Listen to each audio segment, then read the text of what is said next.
85-year-old Norma Scott grew up in Plaisance on the east coast of Demerara with two other siblings while her father was a diamond seeker and her mother a housewife. She recalled having to be at church at every occasion, but she would still find time to be adventurous.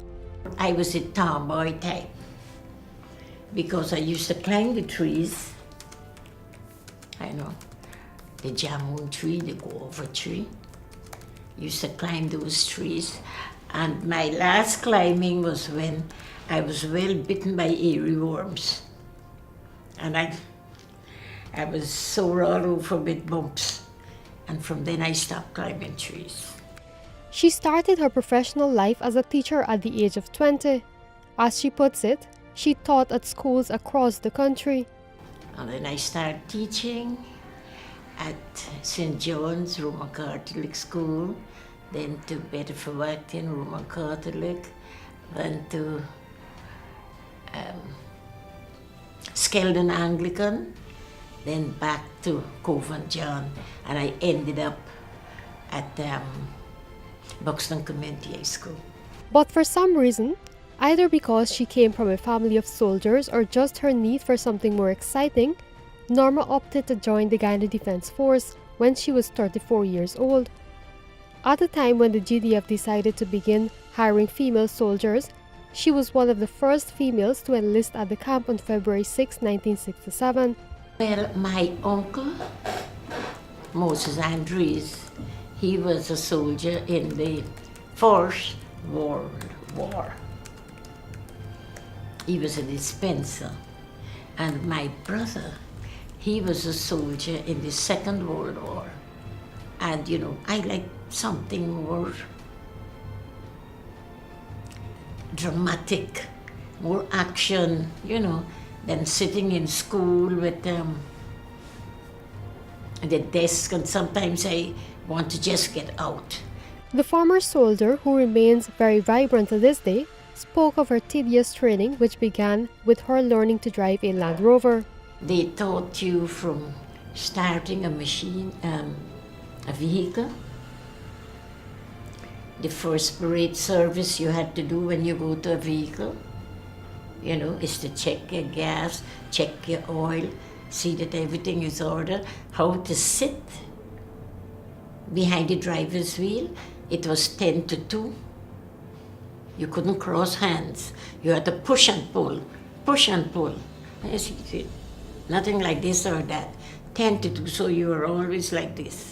She recalled that it took some time for the males to warm up to the idea of having female soldiers, and this led to some issues, but over time, this was sorted out.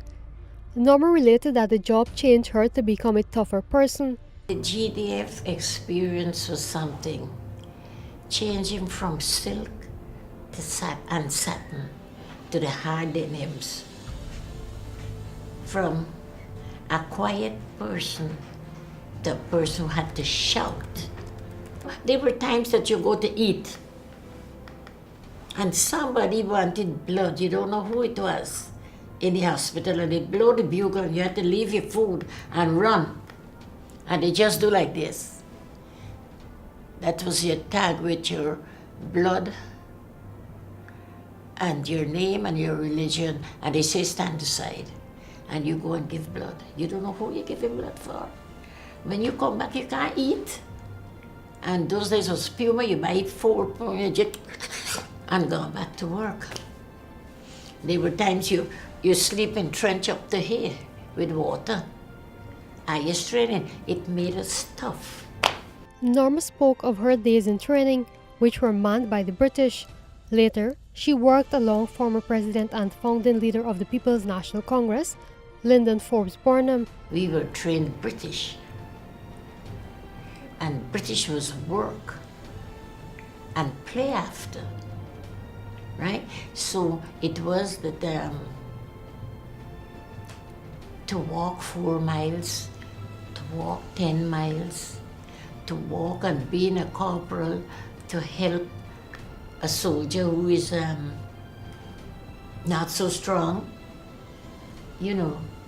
So we were like there to help the second batch and to lay a foundation really Mr. Burnham ordered these female soldiers to be formed as an experiment.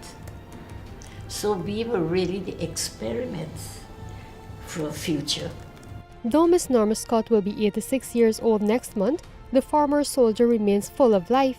She is currently a member of 20 organizations including Red Cross, Salvation Army, Police Wives Association, and various church organizations.